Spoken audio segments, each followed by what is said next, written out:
सगळी बसलेली, आपण सगळे उभेत हे बरोबर वाटणार नाही. म्हणून मी तुम्हाला सगळ्यात आधी विनंती करतो, सगळ्यांनी खाली बसायचंय.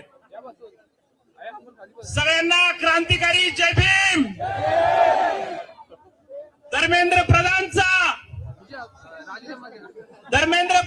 राजीनामा झालाच पाहिजे.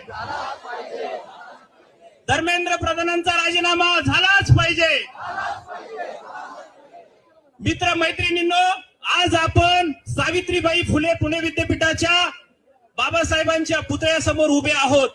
आपल्याला माहिती, देशभरामध्ये कॉक्रोच जनता पार्टीच्या वतीने नीट परीक्षेमध्ये जो घोळ झाला, पेपर फुटला गेला, त्या निमित्ताने आपण सगळेजण एकत्र होऊन या भारताच्या केंद्रीय शिक्षण मंत्र्याचा राजीनामा घेण्यासाठी या ठिकाणी उपस्थित आहोत. मित्रांनो, हा राजीनामा घेऊन फक्त चालणार आहे का? अजिबात नाही. ही लढाई आपल्याला मोठी करावी लागेल, कारण ह्याच्या पाठीमागे खूप मोठी यंत्रणा आहे. नॅशनल टेस्टिंग एजन्सी सारखी एजन्सी आहे. मित्रांनो, ती एजन्सी आपल्या सर्वसामान्य कष्टकरी दलित बहुजन वंचितांच्या पोरांना शिक्षणापासून वंचित ठेवत आहे. त्याच्यामुळे अशा एजन्सी ज्या आहेत त्या तात्काळ बरखास्त झाल्या पाहिजेत. महाराष्ट्र आणि देशभरामध्ये लाखोंमध्ये प्रायव्हेट कोचिंग क्लासेस उभा आहेत. या कोचिंग क्लासेसच्या माध्यमातून प्रचंड आर्थिक लूट होते आहे. आपले सर्वसामान्यांची पोरं तिथं जातात, क्लासेस लावतात आणि त्याच्यातून मोठी प्रमाणात लूट होते. आणि हे क्लासेस झाल्यानंतर एनटीए सारखे एजन्सी पेपर फोडते आणि त्याच्यामध्ये आपली सर्वसामान्य माणसं, मुलं आत्महत्या करतायत. म्हणून आपली ही महत्वाची मागणी असली पाहिजे की ही नॅशनल टेस्टिंग एजन्सी जी आहे ह्या बरखास्त झाल्या पाहिजेत. मित्र हो, न्यायालयाचा न्यायाधीश जर आपल्याला कॉक्रोच म्हणत असेल तर हा आम्ही कॉक्रोच आहेत, पण हे कॉक्रोच तुम्हाला येत्या काळामध्ये ह्या सगळ्या बरखास्त करून दाखवतील, एजन्सी बरखास्त करतील. मला एक उदाहरण मला सांगायचंय. महाराष्ट्र स्टेट गव्हर्नमेंटचा पेपर कधी लीक झालेला तुम्ही ऐकला का? जर महाराष्ट्र स्टेट गव्हर्नमेंटचा पेपर म्हणजे 10वीचा स्टेट बोर्डचा पेपर जर लीक होत नसेल तर या टेस्टिंग एजन्सी आपल्याला कशाला पाहिजेत? ह्या सगळ्या भांडवलशाही ह्या लोकांच्या घशामध्ये त्या एजन्सी आहेत, म्हणून त्या सगळ्या एजन्सी थांबल्या पाहिजे. गरीब कष्टकरी पोरांनी शिकलं पाहिजे, म्हणून आपल्याला ह्याच्या विरुद्ध सतत बोलावं लागेल. मित्रांनो, फक्त एक शिक्षण मंत्र्याचा राजीनामा घेऊन आपल्याला चालणार नाही, तर ही लोकशाही वाचवली पाहिजे, हे संविधान टिकवलं पाहिजे. त्याच्यासाठी जो लढा आहे तो आपल्याला व्यापक करावा लागेल. बाबासाहेबांनी दिलेला जो मंत्र आहे, शिका, संघटित व्हा आणि संघर्ष करा. आपल्याला शिकावं लागेल, संघटित व्हावं लागेल आणि संघटित होऊन चालणार नाही, तर हा सगळा संघर्ष आपल्याला करावा लागेल. अभिजित दिपकेंच्या माध्यमातून तो संघर्ष, ती खतखत परत नव्याने एकदा आपल्या समोर उभा राहते. म्हणून मला असं वाटतं, इथल्या तरुण सजग विद्यार्थ्यांनी, युवकांनी, सगळ्यांनीच याचा गांभीर्याने विचार केला पाहिजे. सावित्रीबाई फुले पुणे विद्यापीठाचा एक प्रतिनिधी म्हणून मला या ठिकाणी बोलण्याची संधी मिळते. सावित्रीबाई फुले पुणे विद्यापीठाबद्दल इथल्या महाराष्ट्र शासनाच्या एका शिक्षण मंत्र्यांनी एक वक्तव्य केले की हे विद्यापीठ काय कामाचं नाहीये, या विद्यापीठाचं योगदान शून्य. मला त्यांना सांगून द्यायचंय की अरे बाबांनो, या विद्यापीठाच्या कॅम्पस मधल्या एका विभागामध्ये शिकणारा मुलगा ह्या विद्यापीठाचा कुलगुरू होतो. अनेक जण जगभरामध्ये जाऊन मोठी कामगिरी बजावतायत. हे या विद्यापीठाचं महत्व आहे.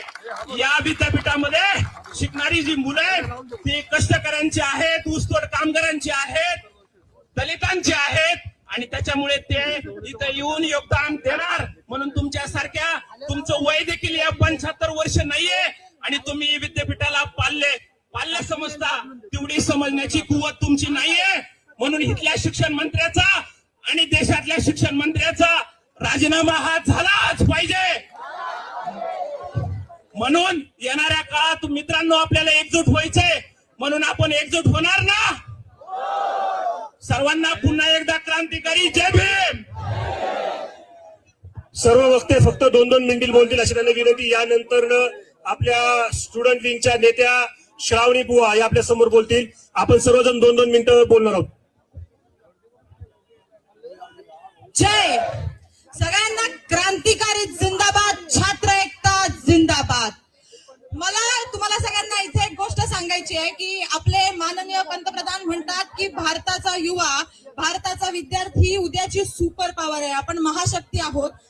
त्याच देशात त्याच वातावरणात भारताचा ऑनरेबल सीजीआय म्हणतात की आपण कॉक्रोचेस आहोत, आपण झुरळ आहोत की जी कधीही चिरडली जाऊ शकतात, आपण झुरळ आहोत की ज्यांच्यावर कसाही अन्याय केला तरी ते शांत बसतात. तर आज ज्या परिस्थितीमध्ये 22 लाख मुलं नीटच्या परीक्षेला अपिअर करतात आणि त्यांचं वर्ष वाया जातं, 14 मुलं आत्महत्या करतात आणि हे लोक त्याच्यावर एकही स्टेटमेंट देत नाहीत. हे लोक त्यांच्यावर राजीनामा तर आपली मागणी आहे, पण यांनी त्याच्यावर बोलण्याची सुद्धा दखल घेतलेली नाहीये. तर मला या देशाच्या पंतप्रधानांना आणि मला या देशाच्या ऑनरेबल सीजीआयना फक्त एकच गोष्ट सांगायची आहे की if they say we are cockroaches, if they say we are cockroaches, we will be the last one to die. We will resist. We will exist. छात्र एकता, छात्र एकता, छात्र एकता जिंदाबाद. छात्र एकता, छात्र एकता, छात्र एकता जिंदाबाद. युवा एकता, युवा एकता, युवा एकता जिंदाबाद. जय भीम, जय महाराष्ट्र, जय हिंद. यानंतर सोमनाथ निर्मल एसएफआयचे पदाधिकारी हे आपलं मनोगत या ठिकाणी व्यक्त करतील. सोमनाथ निर्मल. त्यानंतर त्यांच्या बरोबर धनंजय दळवी यांनी देखील या ठिकाणी यायचं. त्यानंतर विक्रम जाधव आणि नितीन अंधाळे हे देखील या ठिकाणी येतील. मित्रांनो, एक महत्त्वाची सूचना. प्रणित तावरे यांनी स्टेजच्या माझ्या उजव्या बाजूला माझ्याशी कृपया संपर्क साधा. प्रणित तावरे. सोमनाथजी निर्मळ. या ठिकाणी परत एकदा सांगतो, सर्वजण 2-2 मिनिटांमध्ये आपलं मनोगत व्यक्त करणार. धन्यवाद.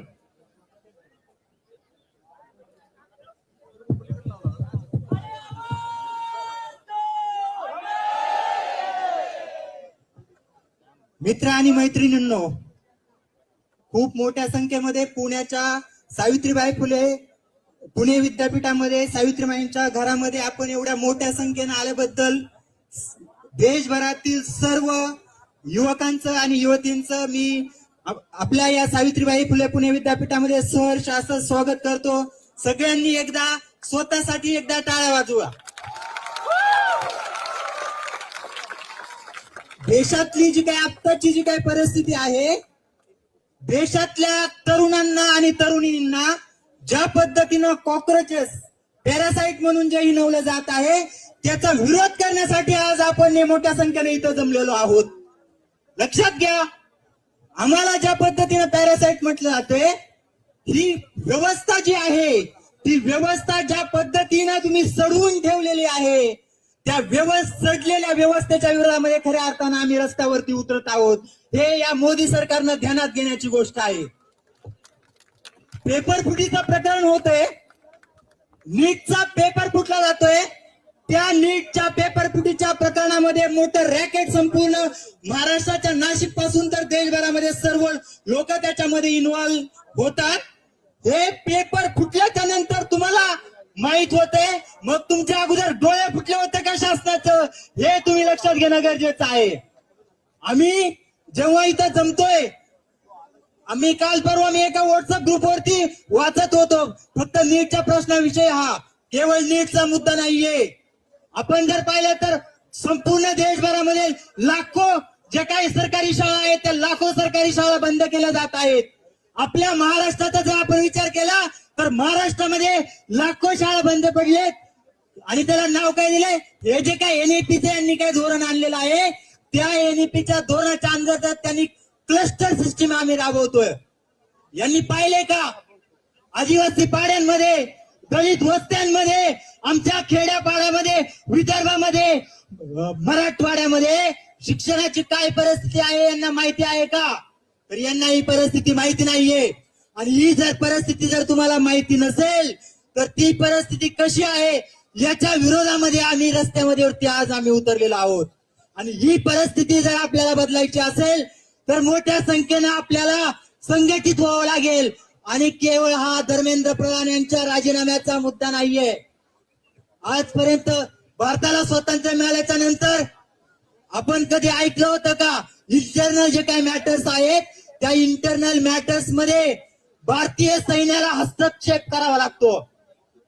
नीट पेपर फुटीच्या प्रकरणामध्ये जेव्हा मुद्दा समोर येतो की त्याचं जे काही मॅनेजमेंट आहे, पेपर पोहोचवण्याचं जे काम आहे ते टपाल विभागाच्या मार्फत अगोदर केलं जायचं. परंतु आता टपाल विभाग जो काय आहे, भारताचं सरकार जे काय आहे ते सरकार आहे शशी ठरलेलं आहे. आणि सरकार आता काही दिवसांपूर्वी एक बैठक झाली दिल्लीमध्ये नीट पेपर फुटीच्या प्रकरणाच्या संदर्भात. त्या नीट पेपर फुटीच्या संदर्भात बैठकीमध्ये उपस्थित कोण होतं?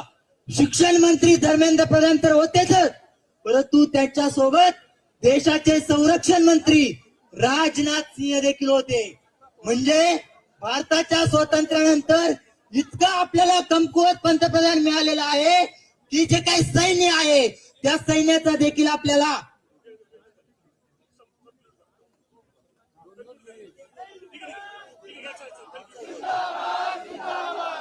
मित्रांनो वेगळं काही बोलत नाहीये मी. नीटची जे पेपर फुटीचं प्रकरण झालं तर त्या नीटच्या पेपर फुटीच्या प्रकरणाच्या अनुषंगाने जी मिटिंग झाली तर त्या मिटिंगला 2 केंद्रीय मंत्री होते, त्याला संरक्षण मंत्री उपस्थित होते. म्हणजे भारताचं सरकार जे आहे हवाई विभागाच्या मार्फत आता पेपर पोहोचवले जाणार आहेत. याच्यापेक्षा दुसरी कोणती शर्मनाक गोष्ट नाहीये. आणि आपण मोठ्या संख्येने या 2 मिनिटात conclude करतो. मोठा हे जे काही प्रकरण आहे हे प्रकरण एवढं सोपं नाहीये. म्हणून मी हे जे काही संपूर्ण देशभरामध्ये जे काही आंदोलन सुरू आहे, मोठ्या प्रमाणामध्ये विद्यार्थी याच्यामध्ये उतरत आहेत. आणि जेव्हा आपण मोठ्या प्रमाणामध्ये विद्यार्थी याच्यामध्ये उतरत आहोत, केवळ एक इन्सिडेंट, केवळ एक घटना म्हणून आपण याच्याकडे पाहिलं नाही पाहिजे. तर एकच मिनिट